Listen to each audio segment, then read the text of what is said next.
April 6th, and this is The View with Catherine Chang. Today's topic is Taiwan to begin the second stage of AZ Vaccination.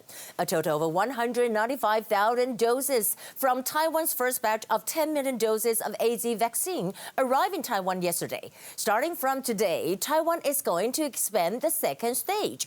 Also, Taiwan's domestic vaccines are expected to go into production in July. Here are some points. A, the first batch of 195,000 doses was shipped from the Netherlands to Taiwan by China Airlines yesterday.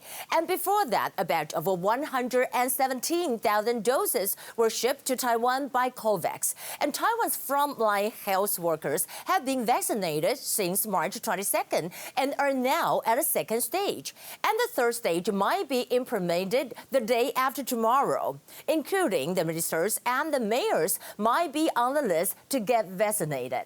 B, it has been like 56 days since the last domestic case. I think that is why the medical staff are less motivated to receive the vaccines. C, a relatively new development. The U.S. Secretary of State Antony Blinken announced today that the U.S. is going to share supplies of COVID-19 vaccines with other countries. This announcement seemed to be coherent with the saying earlier that Taiwan might purchase vaccines from the United States.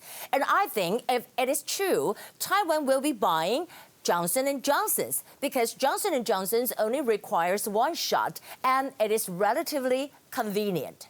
Here are the top stories. Today we have two confirmed cases. They're both imported cases coming from Egypt. First, I want to talk about the major breakthrough of the Taiwan train derailment. We know that Taiwan Transportation Safety Board has obtained relevant records on the train and released it today. The TTSB determined that the accident occurred around 1 minute after the construction truck slipped. The train driver has only 6.9 seconds to respond, and the train was only 250 meters away from the lorry. Not enough time or distance for the driver to stop and avoid the collision.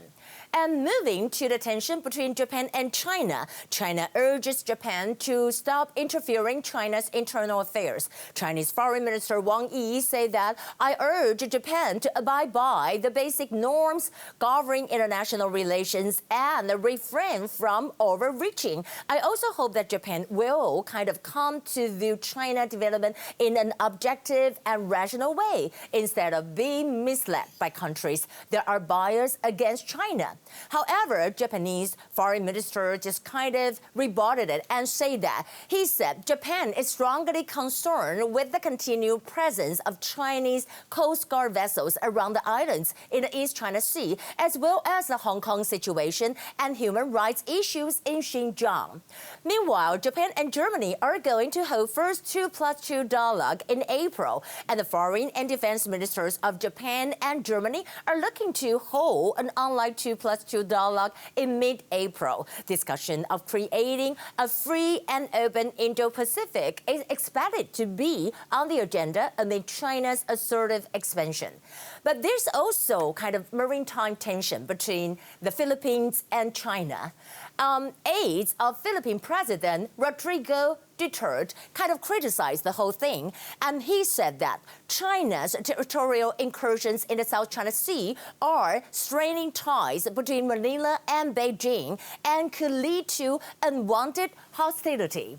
In the end, I want to talk about Subaru shut auto plant temporarily following global chip shortage. We know that on April 5th, Japan's Subaru Group announced that the automaker will shut its Yajima plant between April 10th and 27th. It is estimated to affect 10,000 vehicles. All production's line will be restarted from May 10. Well, that will be the view for today. This is Catherine from Taipei. I hope you have a nice night, and I'll see you again.